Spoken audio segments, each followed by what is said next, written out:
Hello, this is Jordan. This video is being recorded on the evening of Monday, February 6th, 2023. Thank you so much for joining me. In this video, I'm going to talk about some errors with respect to technical analysis on silver. And I hope I don't come across as a know-it-all dick. I know it can seem like that. I'm not trying to pick on anyone individually, but I've just see these errors come up, more than a couple of times. And so it's just a good chance for me to clarify.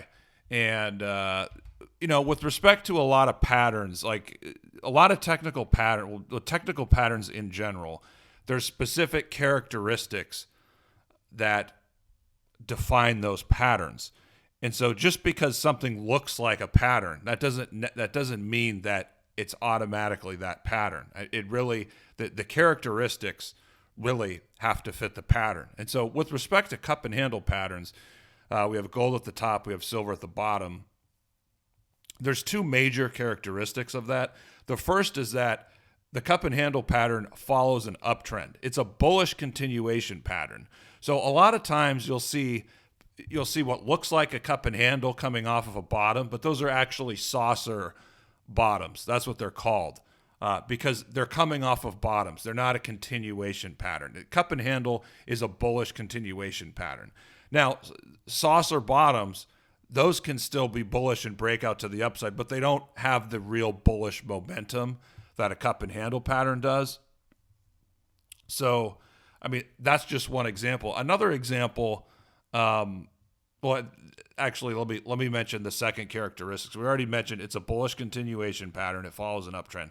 The second, and this is where a lot of analysis goes wrong, is at most the handle corrects 50% of the preceding cup. So most of the time, it will only correct 38%.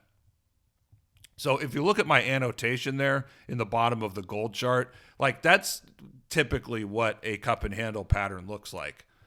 The handle usually corrects around 38%, or it retraces around 38%.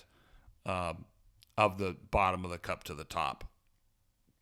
And so with respect to gold, it's tough to see on this chart, but the 38% retracement from the 2016 low, I believe it's around 1675. It's in that area. So gold went below that briefly.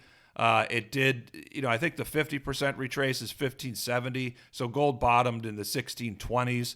So gold temporarily retraced more than 38%. But, aside from a month or so or a couple weeks, for the majority of the time, the handle has held above that 38% retracement. So as long as if you tell me gold will continue indefinitely to hold above 1675, then the cup and handle pattern, it remains intact. So another thing that's bullish about gold's cup and handle is the right side. If you're looking at the rim, the right side is actually higher than the left side. The peak of the left side is 1900. The peak of the right side is 2070 or 2050, whatever it was.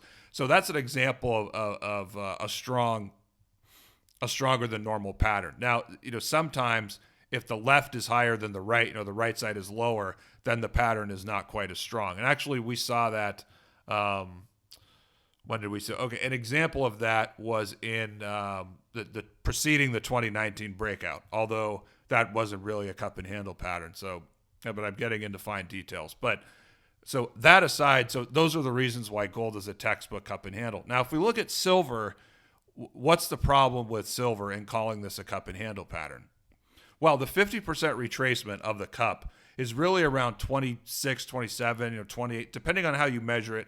And if we look at the monthly or even the quarterly chart, that's really the key. I did another video on this. That's the key major resistance for silver moving forward. It really has to take that out for a real bull move to begin. And so again, that's the 50% retracement, and silver has been below that for over a year. It made what looks to be kind of a triple top there when it peaked at 28, 29. But you have to go back to, it's been almost 2 years since silver has been above the 50% retracement. So if this was a cup and handle pattern for silver, you would see silver would be trading between 27 and 50, instead of, if you look at, again, you just look at the price action of the last, since 2013, the last 10 years, the majority of the time it's been below the 50% retracement.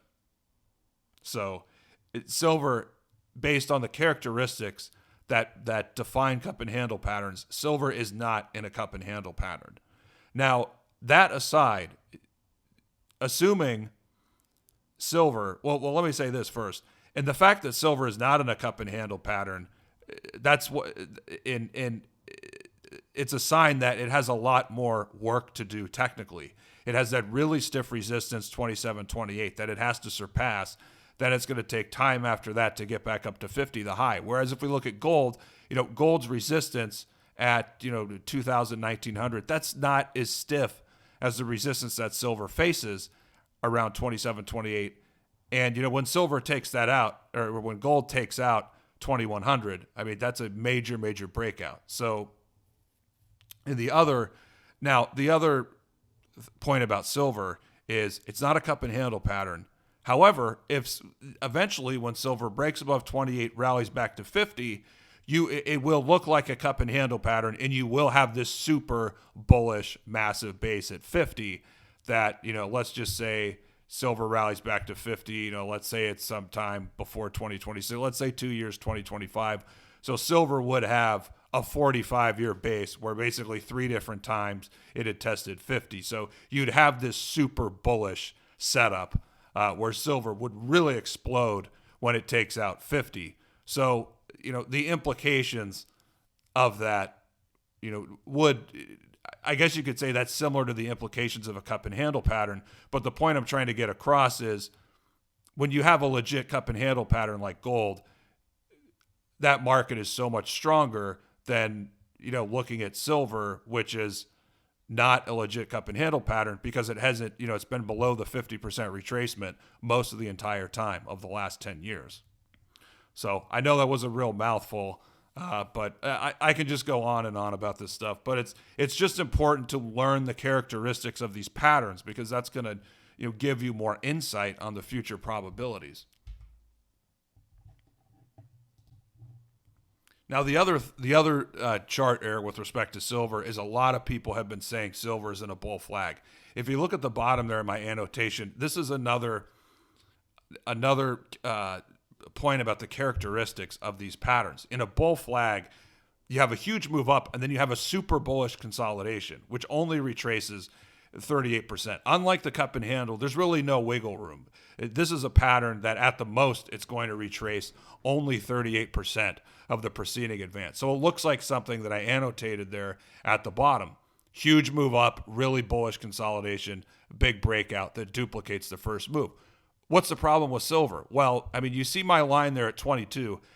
For silver to be in a bull flag, and, in 2021, it looked like it might be in a bull flag, until it had some potential that it could have been in a bull flag in early 2022. But until after that moved down. I mean, there was no doubts that it wasn't in a bull flag. And so that I have that horizontal line there at 22 because if silver was able to hold above that multiple times indefinitely, over a couple of years, that would be a sign of, this is a bull flag or it's a really bullish consolidation. So, and I've tweeted this a couple times on Twitter. It's not a bull flag because silver has corrected way too much for it to be a bull flag. It corrected way below $20. And another thing is, I know that people were drawing the trend channel. You can see the dashed lines there. If you look at, if you look at the downtrend line on the top, there isn't a similar parallel line on the bottom. Like it doesn't really line up to anything, at least not yet. But nevertheless, that top trend line, that does look legit. The lines that I drew around, $18.50, $19, that to me looks like really strong support on silver.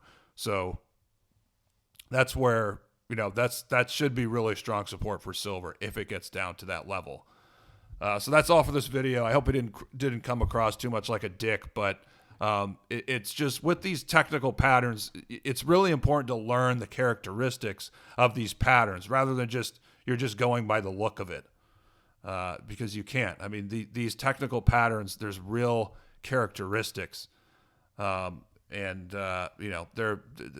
why these patterns can be predictive, and that's gonna, the more you learn the characteristics of these patterns, that's gonna help your analysis more in the future with respect to trying to decipher the potential probabilities and outcomes. All right, thanks so much for tuning into this video. I'll talk to you guys again in the next video.